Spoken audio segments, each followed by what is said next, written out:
Здравейте, тиктокаджи, здравейте, кологоречи, хади бакин, пускай кафенцето и дай да направим един обзор на събитията в Германия от миналата седмица. Канцлер Мерц заяви, че подготвя коренни промени при социалните помощи. Той каза, че тази реформа при помощите му е приоритет и главна задача към момента и че няма да остави тази работа на своите министри или на специалистите в тази област и че лично ще се заеме с това. Очакванията в новият план са следните: промяна на името й от Бюргагелд на нещо друго. Знаеш, за последните 2-3 години един-два пъти я промениха вече. И какво касае това обикновеният гражданин, на мен не ми е ясно. Както и да е. Първото важно нещо в новият план. Този, който откаже термин за работа, още от раз ще му се спрат 30% от помощта за този месец. А тези, които прескочат 2-3 пъти термините, помощта се очаква да бъде напълно спряна. Второто най-важно е, че се връща старата система. Знаеш, до сега тези, които бяха на социални помощи, имаха право да държат в банковата си сметка до около 50-60 хиляди евра. Сега вече тази сума се сваля на 15 хиляди, а може и да е по-ниска. Значи, ако имаш в сметката си над 10-15 хиляди евра, те могат да ти кажат: иди, изяшки и след това ела за помощи. Преди 5-6 години такава им беше системата.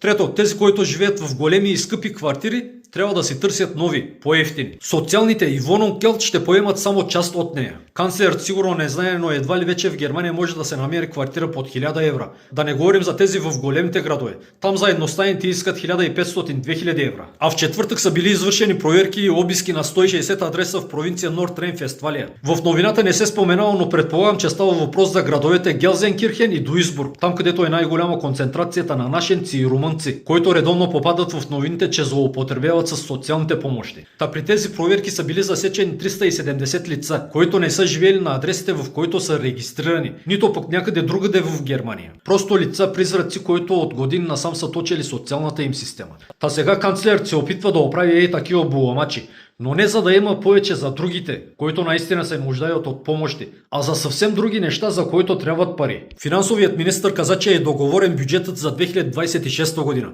Тя е 520 милиарда евро, но той каза, че това не е достатъчно и че трябват още 75 милиарда. Откъде ще ги намерим? Ами ще теглим кредити.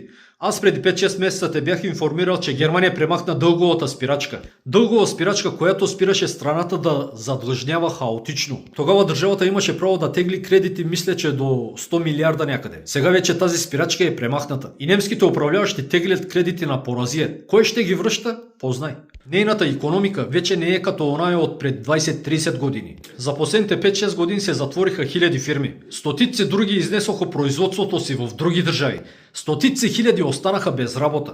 А такива като Volkswagen, Ford, Bosch, Continental пак заявиха, че ще съкратят хиляди до края на тази година. Други по-малки фирми казват същото. И немските политици, вместо да се заемат с тези жизненно важни теми за страната, по всякакъв начин се опитват да отклонят общественото внимание от това. Примерно канцлерът Мерц. Петък той участва в едно предаване, в което каза: макар че Германия днес да не преживява активна война, тя косвено е в нея. Той даде за пример кибератаките и дроновете, които се появяват тук-там из Германия от време на време. Той дебело подчерта, че заплахата е реална и че всеки ден в Германия се извършват диверсионни действия.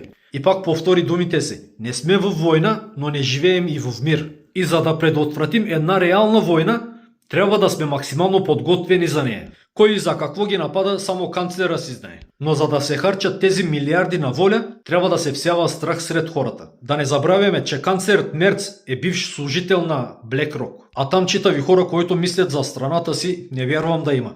Това е леговището на капитализма, BlackRock. Както и да е, това са дълбоки теми, живи, здрави и до нови срещи.